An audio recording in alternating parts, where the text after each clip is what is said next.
After the Battle of Midway, many believed that Japan's naval force was weak, but this next battle showed that the Japanese surface force, the heavy cruisers, are a force not to be messed with. With the destruction of the 1st and 2nd Carrier Divisions, a potential offensive showed itself in the Solomon Islands.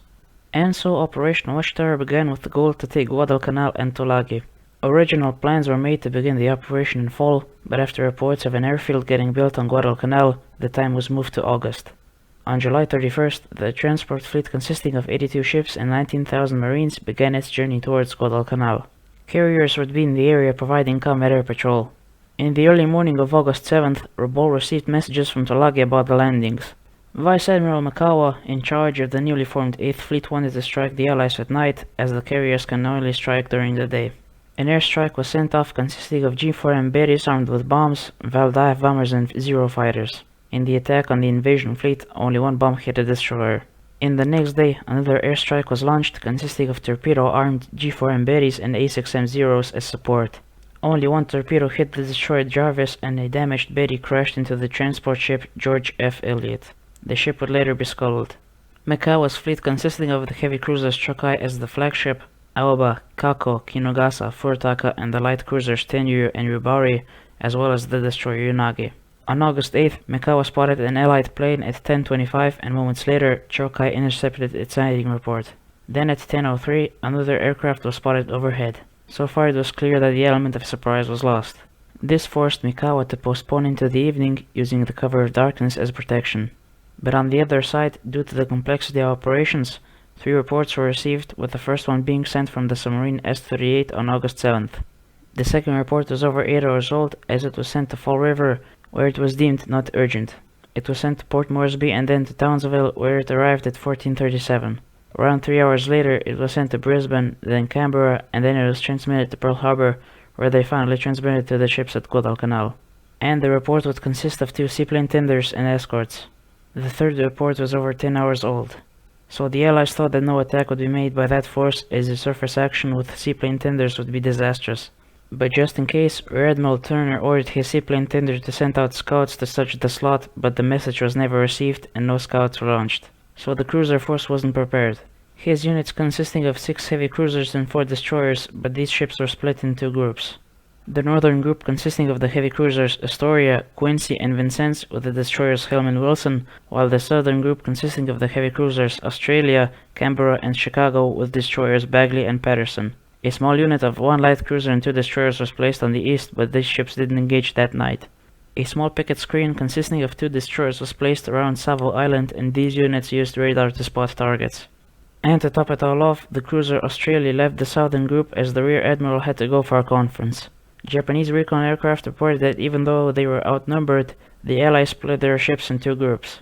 In the afternoon, 8th Fleet sailed into the slot, and Mikawa decided he would form his fleet into a single column formation. His plan was to penetrate south of Savo Island and torpedo the main force at Guadalcanal, then his force would move towards Tulagi and strike ships with torpedoes and gunfire. After that, his force would withdraw to the north of Savo Island. All flammable materials were thrown off the ships. Surprisingly, so far, he wasn't attacked by aircraft from the carriers, which were placed south of Guadalcanal. An air group was ordered to strike Allied ships on August 8th, and their after-action report claimed the sinking of 14 ships and heavily damaging 3 more. This report was sent off by the 2nd Strike Unit, which only sank 1 transport ship. At 23:13, 3 float planes were launched ahead of Mikawa's fleet, and these aircraft were tasked to drop flares to illuminate Allied ships and give a tactical advantage to the Japanese ships. Mikawa signaled his ships earlier in the evening. In the finest tradition of the Imperial Navy, we shall engage the enemy in night battle. Every man is expected to do his best. Japanese ships had the best night binoculars in the world, and at 43 minutes past midnight, Mikawa's ship spotted a destroyer at a distance of 5 miles. 8th Fleet altered course to slip by the enemy. Mikawa's force had moved through without getting detected. At 1:33, 8 years ago on the day this video was published, he signaled all ships attack. As his fleet sailed south, the destroyer Unagi broke off to attack the damaged destroyer Jarvis. At 1:43, Patterson sent out its report. "Warning, warning, strange ships entering harbor." But this report was too late, as torpedoes were already in the water. Moments later, flares from float planes were dropped. Chokai opened fire, followed by the rest of the battle line. Canberra was the first target, and just from 4.1 kilometers or 4,500 yards, shells started to hit the Australian cruiser. Canberra was hit by at least 27 shells, mostly on the port side. It is possible that the destroyer Bagley mistakenly hit Canberra with torpedoes as the cruiser developed a list on the starboard side, but was more or less shelled on the port side. The Chicago got hit by a torpedo from the cruiser Kako on the starboard side. Chicago's main guns never fired. Her secondary guns did score a hit on the Tenue, and then the Chicago headed west and left the fight. The Unagi and Jarvis fought each other, and after some time, the Unagi retreated. Patterson received a hit from the Yubari, but the destroyer retreated. In the aftermath of the attack on the southern group, no warnings were sent to the northern force.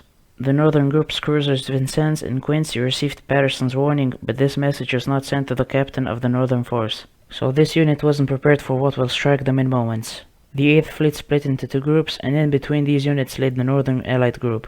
During the confusion of the battle, ceasefire orders were sent to their ships, but soon after these ships would fire anyways. Cherokee landed at Savo on Astoria, knocking out 2 turrets and starting a fire in the hangars.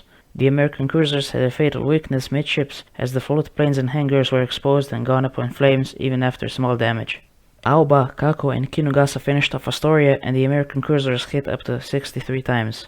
Quincy received a pair of torpedoes and a barrage of shells. Float planes started to burn fast, and the Quincy quickly became an inferno. Her last salvo hit Chokai's bridge, nearly killing Mikawa and his officers. Quincy slowed down after the 3rd torpedo hit, and as many as 54 hits were scored on the cruiser. Halfway through the battle, Japanese searchlights got turned off as the fires from American ships illuminated the combat area. Vincennes got initially hit by 2 torpedoes from Chokai, but managed to strike the Kinugasa. But after a barrage of shells, all of her turrets were taken out, followed by another torpedo. Up to 74 shells hit Vincennes. The destroyers of the northern force didn't play any major role.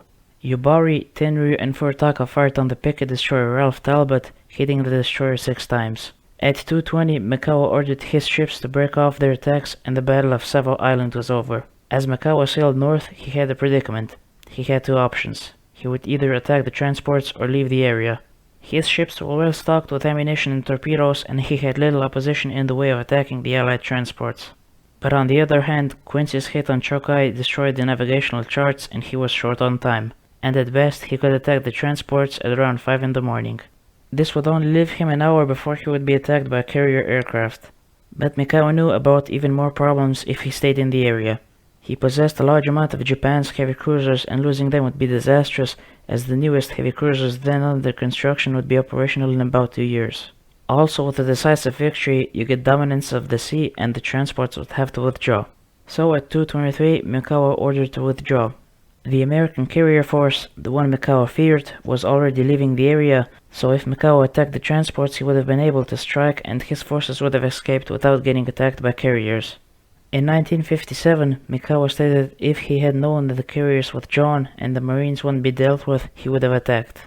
The Quincy sank at 2:25, taking 370 men with her. Vincennes sank 25 minutes later, taking 332 men. Canberra sank at 8 in the morning with 73 men losing their lives after the damage control teams were given an hour to get the ship up in running condition. The Marines needed more time to unload the last of the supplies, which made the scuttling of Canberra unnecessary.